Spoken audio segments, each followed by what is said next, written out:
All characters and events in this publication, other than those clearly in the public domain, are fictitious, and any resemblance to real persons living or dead is purely coincidental.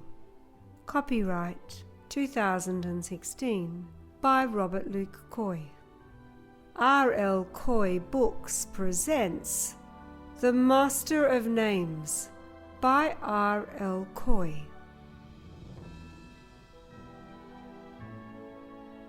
A reading by Jeanette Kooy.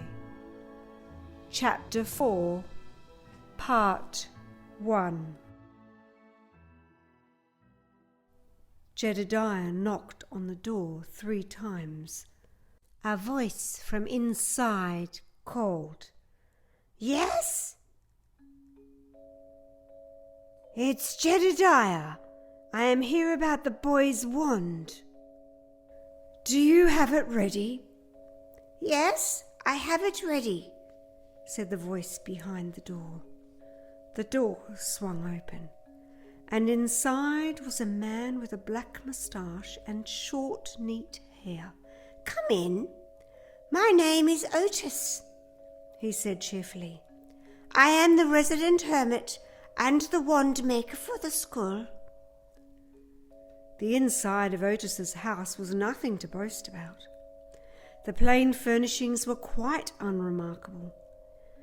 There was a fireplace, a chair, and a cauldron sitting over the fire, bubbling away.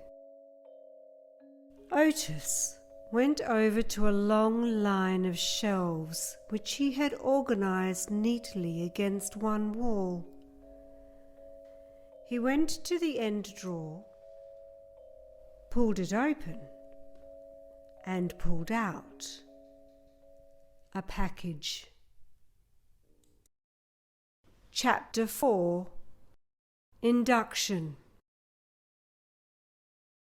After their visit to the wand maker, Jedediah and Plum stood outside on Otis's doorstep.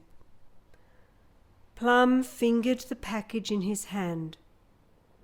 Jedediah turned to Plum. "You will have free rein now until the bell calls you for your first lecture. It will be your induction lecture, so don't be late." He checked his timepiece that he kept in one of the stitched pockets in his robe. He raised his eyebrows. "Well, as you're new here, I'll take you there now. You won't need to do much preparation," Jedediah said, scratching his beard. "It's just a speech about the school and its rules. Then we shall begin your training. Prolius has asked me to train you privately, but you will also be required to attend the lectures. He obviously sees potential in you. Come on, we will go to the lecture hall now. You're a good lad," Jedediah added. "I know you will do just fine." Heading back to the Hall of Ceremonies, they went through the east door in the hall, then up a flight of intricately designed stairs with gargoyles on the banister. It seemed, as with most staircases in the school, that Plum could not manage them. But with much urging from Jedediah, he finally got up them. They came to another large oak door, ornately carved and embossed with gold. He swung the doors back, and Plum's mouth gaped open. Inside, Plum could see hundreds of students, all sitting in rows, dressed in their apprentices' blacks with veils covering their faces, just like Plum's uniform. "Pretty amazing, isn't it?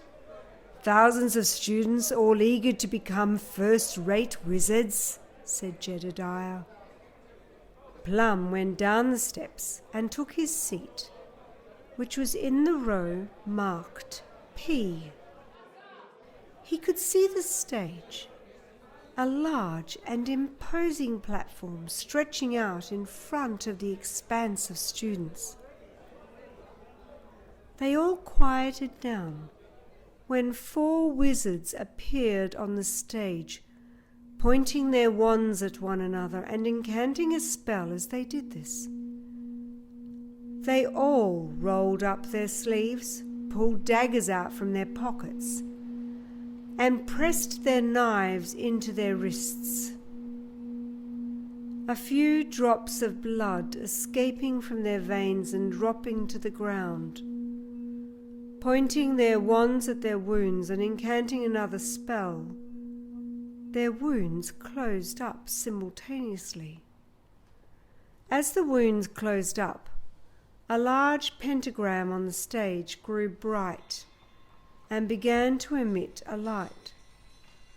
The students watched in amazement as the wizards all pointed their wands at one spot.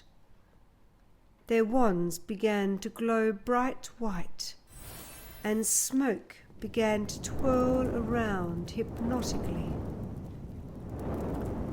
Then a figure materialized in the mist. It was Prolius.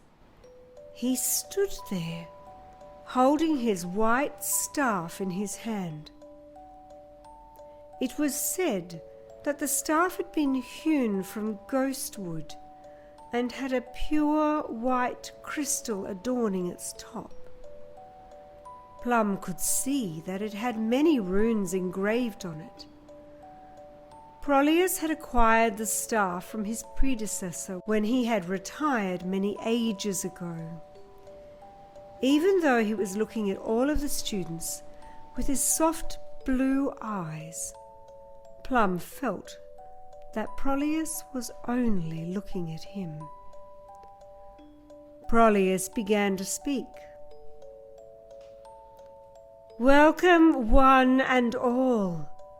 Welcome to the School of Black Shadows. In your time here, you will learn skills that are beyond imagining. You will be able to summon creatures and control them." He lifted up his staff, and a light emanated from the tip. Underneath that point, a creature started to form. At first, it looked like water pooling beneath his feet. Then the water rose up beside Prolius and began to take shape.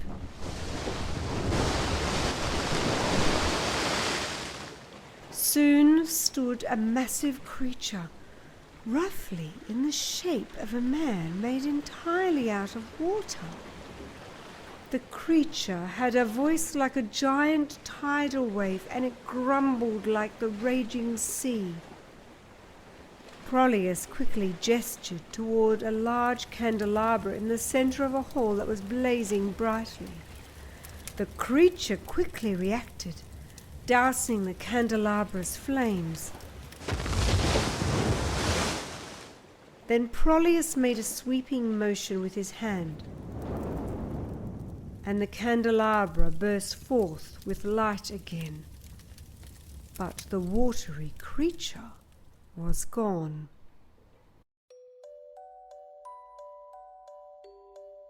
"You will be able to aid and heal the sick," Prolius continued. He silently mouthed a cantrip into the crowd, and one of the students began to sweat profusely.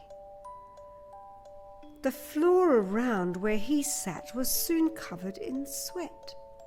Some of the students that were close to him lifted up the edges of their robes to avoid getting sweat on them. Then the student collapsed. The student disappeared and suddenly appeared on the stage. Prolius chanted another spell, and a light began to surround the student. the boy suddenly grew calm, and his fever was gone. Then he appeared back in his seat as though he had never left, free of sweat and looking alert. Prolius said, "You will be in demand by kings, princes, and village mayors. Men of power will want your services and will pay handsomely to have them.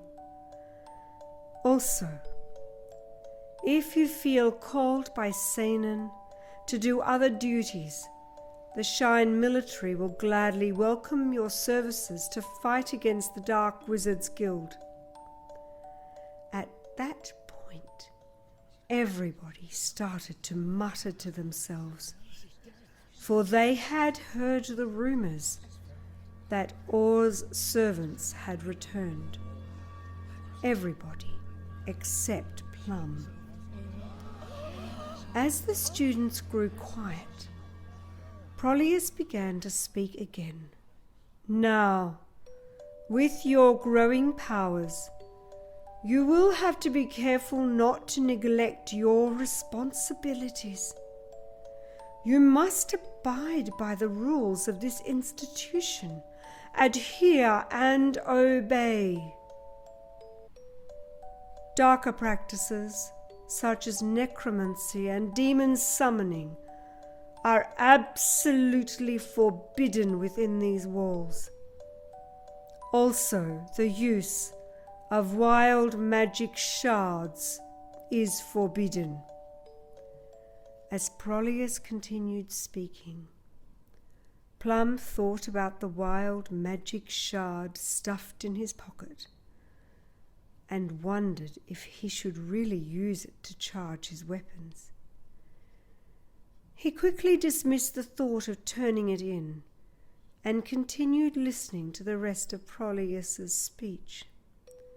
"Serious physical offences, harassment of the female students, bullying, and wizard dueling without a professor present shall not be tolerated under any circumstances." As he finished his sentence, the students saw that a contract had appeared in their hands. "I hereby swear fealty and service to the School of Black Shadows. I will put my loyalties above everything else, and when I finish my training, I will report to the school whenever summoned. Once you have signed the papers, you may head to your first lesson, which shall be basic magic arts. Our only non-magic user shall teach your physical training. From the land of Asiak, Tanaka Yamamoto, our resident martial artist and swords trainer. You will also be taught by Professor Deacon, our divine magic specialist. As recent changes to our faculty have occurred, Professor Deacon will be teaching basic magic arts as well. Electives can only be picked up after you have finished your basic training. This minor course only lasts for 1 month, and then you will be able to pick your electives in elemental summonings if you wish. You are now dismissed." As the students began to exit the lecture hall, the light in the hall became bright again, and Plum could see 3 students sitting in the row behind him. The 3 boys turned to look at Plum. One of the boys moved out of his row and came over to Plum. As soon as he stood up, Plum had to strain his neck to look up at him. "Hi, my name is Job," the boy said. Nice to meet you. And these are my two friends, Eli and Jake." The two boys nodded in acknowledgement, and Plum did likewise. "My name is Plum. I come from Devane." Eli piped up. "Devane? Isn't there an amazing cathedral in Devane?" His voice carried a slight rhotic tone. Plum shook his head, his veil swishing from side to side. "No, that's a common misconception that many travellers have. It's just a ruin of a church." Eli nodded.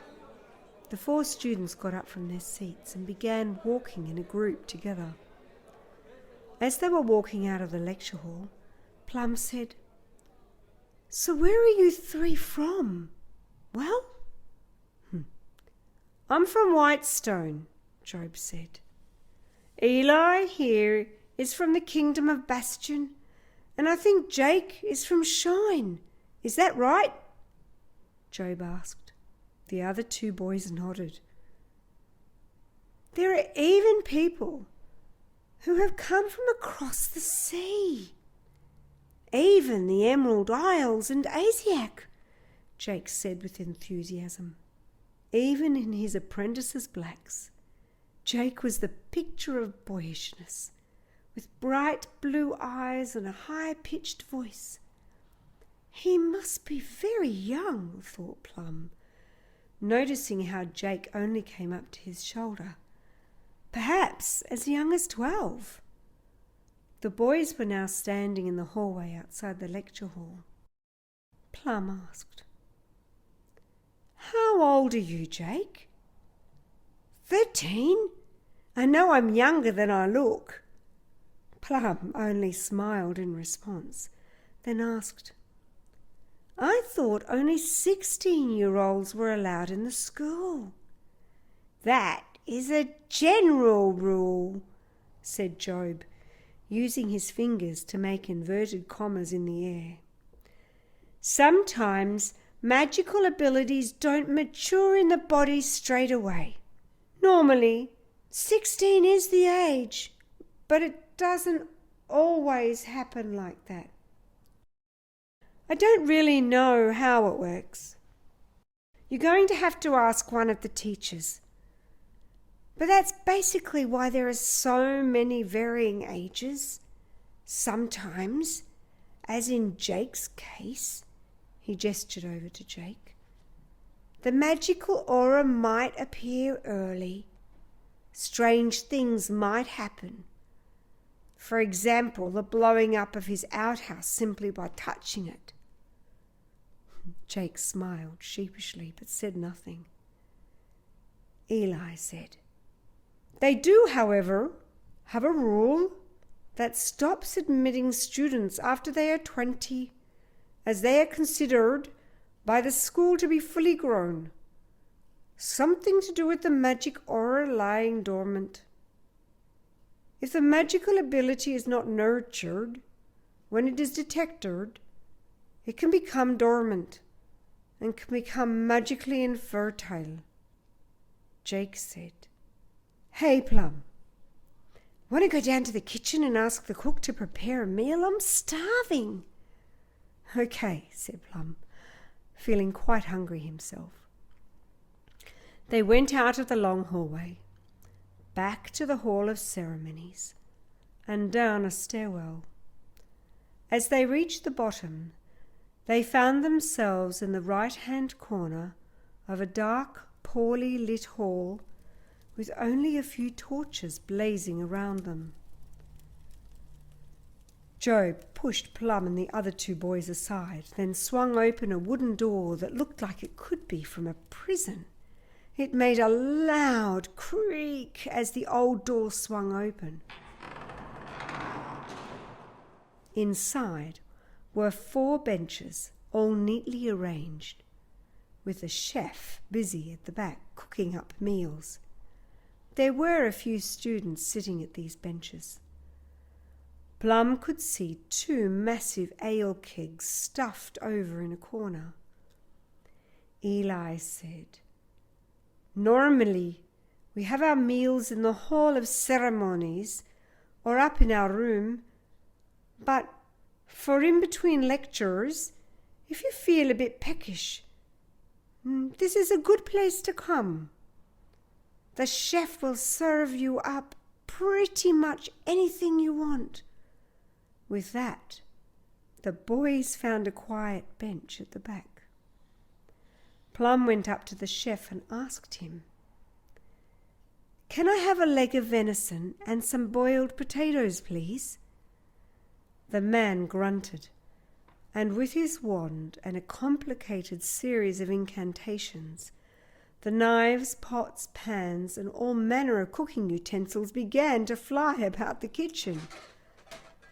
The boys sat down and waited for their orders to come. After waiting a while, the chef came out carrying 4 plates of food and presented them to the boys. Job said, "I'm just going to go and pour myself a mug of ale." Plum and the 3 other boys nodded. Job came back with his mug of ale and sat down with 3 boys. After they had finished eating, they all checked their schedule to see when the first lecture was on. They saw that the next lecture for the first section of Basic Magic Training, or BMT as it was known by the other students, was on at 2 o'clock. They all checked their watches and realized that they were already 5 minutes late. Quickly, the boys rushed to the lecture hall, and there was Professor Deacon waiting for them, tapping his sandal impatiently as the boys ambled in. The boys had expected the old man to not notice them sneak in, but he had immediately shaken a finger at the boys with surprising vitality. It must be the magic allowing him to maintain an active lifestyle at his age, Plum thought. Professor Deacon began, "Remember, all students who are late to my lecture will not be chased after. This is an adult institution. But I like to remind students of this. Please take your seats." Plum, looking at the professor, saw a very serious man, aged, but not knowing how old he was, wearing the lines of the years on his face. The professor wore what appeared to be the garb of a priest, a long white robe that reached down to his brown sandals. The man lifted his piercing gaze to the 4 boys, instantly piercing his brown eyes into each of them in turn. As he did this, he said, "Names, please." The 4 boys stood stiffly under his gaze. They replied each in turn. "Plum, Eli, Job, Jake." The man quickly jotted the names down in his book, and then the 4 boys sat in their seats, and Professor Deacon began the lesson. Professor Deacon quickly stood up out of his chair and went to one of his drawers. Opening one of them, he got out a pile of books. He said, "Before we start basic training, I'm going to hand out your ritual diagram tome. Inside this tome are faded pentagrams that you must learn and practice drawing For every lecture, you will need to have this book for your electives. He began circling around the hall, handing out copies of the book to each student. The book itself was plain brown and made of leather. No design or symbol of any kind was on it. It is always better if you practice your runes and your pentagrams in your private time, because then you will be ahead and not unprepared. Be prepared and practice drawing each pentagram inside your book. Practice drawing the runes, pentagrams, and wards. If you know how to draw these correctly, it will help you in the long run. A poorly drawn pentagram can lead you to summon the wrong creature, and not an elemental.